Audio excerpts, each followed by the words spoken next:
chers passionnés de sport automobile, j'espère que vous allez bien. Bienvenue dans Radio Baity, votre journal hebdomadaire sur l'actualité du sport auto, à retrouver tous les jeudis à 6h du matin sur YouTube et en podcast sur YouTube Music. Aujourd'hui, on va bien évidemment parler de Formule 1 avec le Grand Prix de Monaco qui avait lieu ce week-end.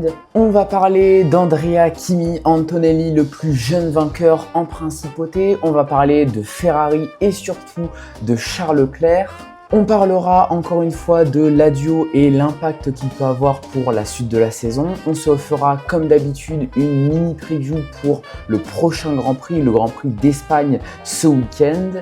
Et enfin, pour terminer, on parlera d'endurance des 24 heures du Mans et la petite anecdote sur le sport automobile. Bon, pour commencer, on va parler d'Andrea Kimi Antonelli qui m'a, encore une fois, je le redis, on en a parlé en live dimanche, mais je le redis, qui m'a vraiment impressionné ce week-end.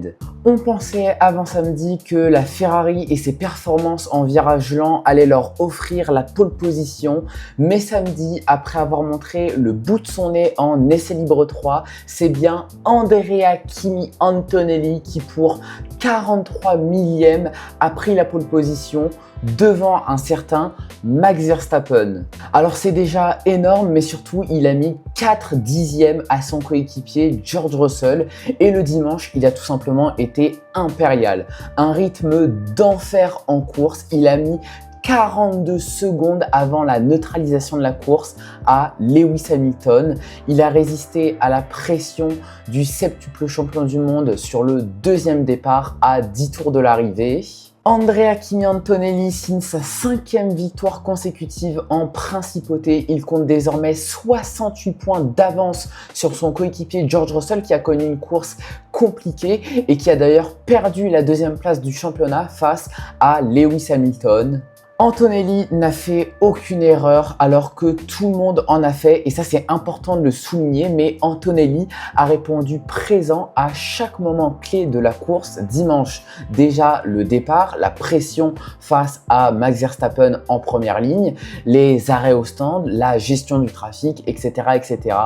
Ça faisait depuis 7 ans que Mercedes ne s'était plus imposé à Monaco. Et bien Antonelli, lui, a remporté ce Grand Prix de Monaco avec la manière, un petit peu à la façon de Ayrton Senna. Vous vous souvenez peut-être qu'une année, Ayrton Senna avait mis un tour à son coéquipier Alain Prost juste avant le tunnel. Et bien là, petite anecdote, Antonelli a fait pareil ce dimanche. Il a mis un tour à son coéquipier George Russell juste avant le tunnel. Les statistiques d'Andrea Kimi Antonelli sur ce début de saison sont tout simplement impressionnantes et celle-ci l'est d'autant plus.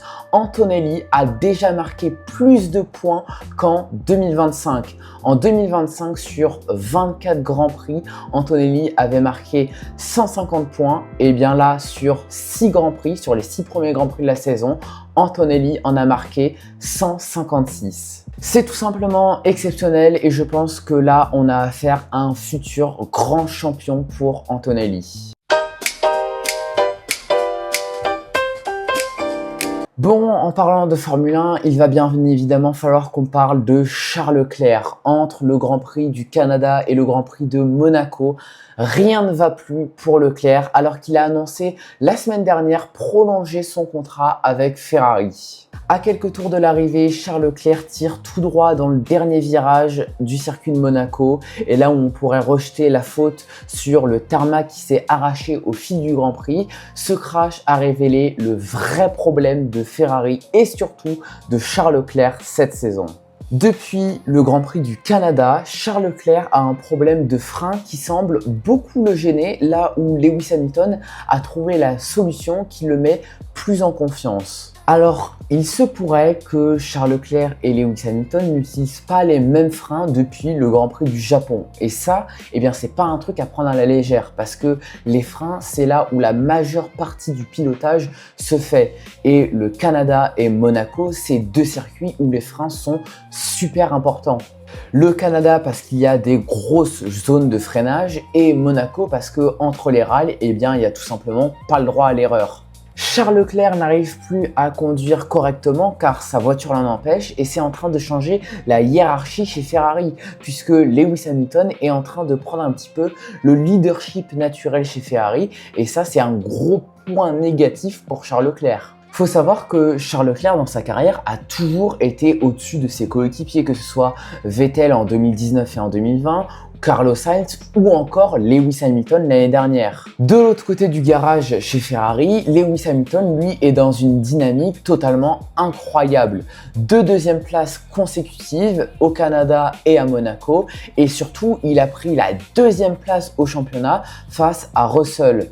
Alors est-ce que c'est les freins qui ont mené à cette situation? Est-ce que c'est le fait que Lewis ait arrêté le simu car il n'avait pas un bon feeling, etc., etc. Bref, la vraie question à se poser, c'est est-ce que quand ces problèmes de frein seront résolus pour Leclerc, est-ce qu'il va reprendre un petit peu l'avantage sur Lewis Hamilton?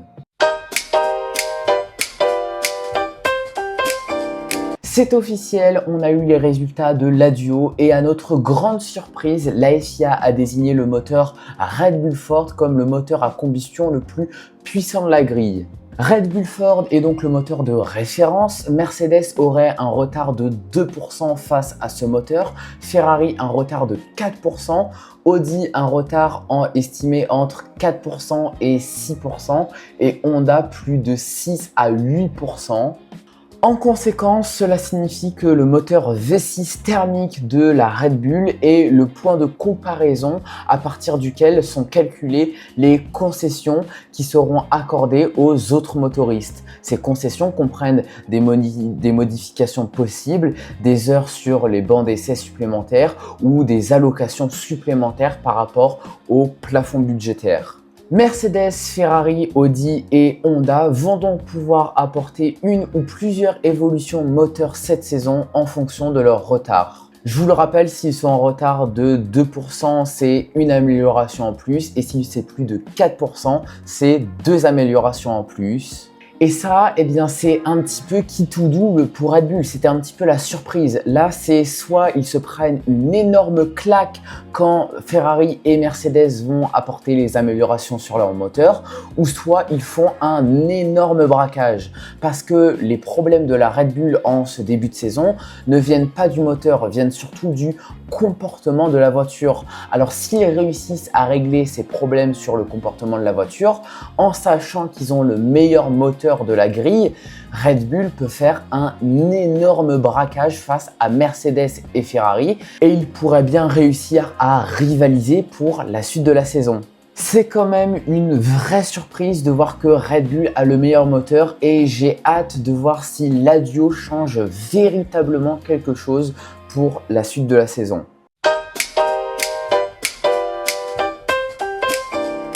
Bon, comme d'habitude sur Radio Baïti, on se fait une petite preview pour le prochain Grand Prix qui arrive. Et là, c'est le Grand Prix de Barcelone ce week-end.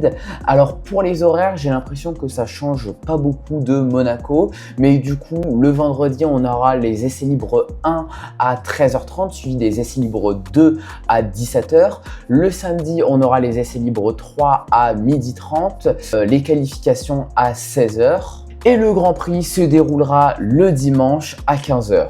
Alors pour ceux qui ne connaissent pas le circuit de Barcelone, la Formule 1 se rend sans discontinuer sur ce circuit depuis 1991. Le circuit fait 4,6 km et comporte 14 virages et cette année, il faut savoir qu'on fête les 10 ans de la première victoire de Max Verstappen sur ce circuit. Et oui, Max Verstappen qui s'était imposé pour la première fois de sa carrière sur ce circuit en 2016. Événement incontournable du sport automobile ce week-end, les 24 heures du Mans sont de retour pour cette 94e édition. Le circuit de la Sarthe s'apprête une nouvelle fois à accueillir les plus grands constructeurs et des dizaines de milliers de passionnés pour une semaine riche en émotions.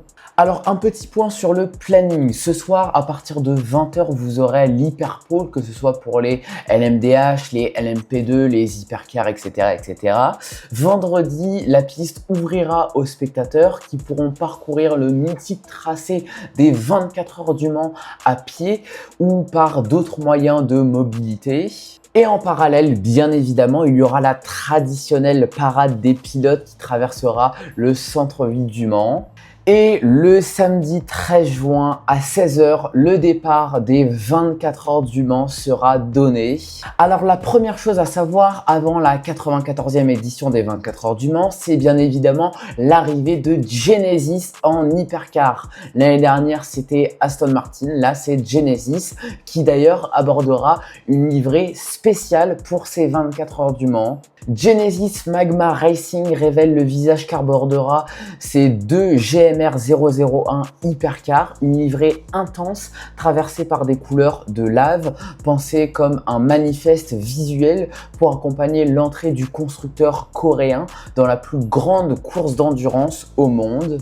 Il ne faut bien évidemment pas oublier aussi que Alpine va vivre cette année les dernières 24 heures du Mans de son histoire en hypercar. Le clan français veut conclure son aventure sur la meilleure note possible.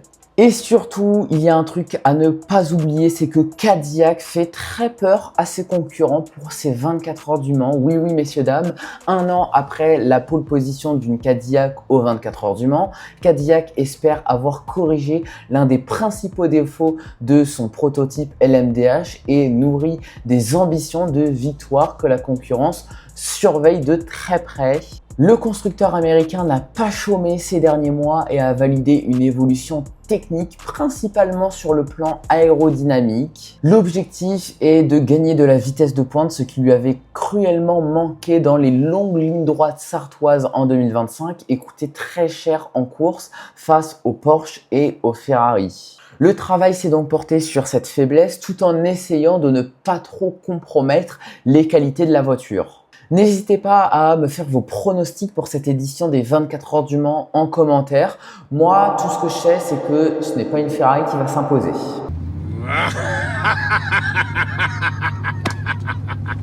Ah, sacré Hubert. Toujours le mot pour rire.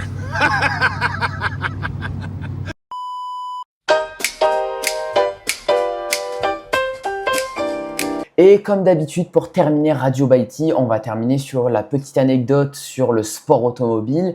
Et aujourd'hui, on va parler des 24 heures du Mans 1970. Parmi les 51 voitures engagées cette année-là, il y avait 7 Porsche 917 et 11 Ferrari 512S pour se disputer la victoire devant 300 000 spectateurs sur le circuit de la Sarthe. Le 13 juin, le départ est donné, Porsche mène la course devant les Ferrari qui ne sont pas très loin jusqu'au moment où la météo se dégrade.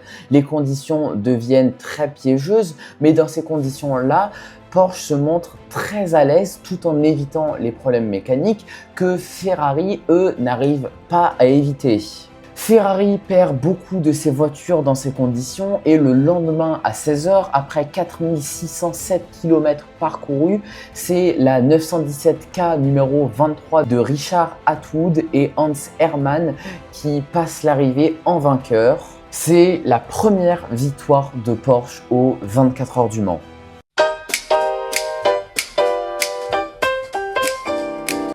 Sur ce, mesdames, mesdemoiselles et messieurs, je vous souhaite une très bonne journée et quant à moi, eh bien, je vous dis à très vite pour de nouvelles histoires sur le sport automobile. Ciao, chers passionnés!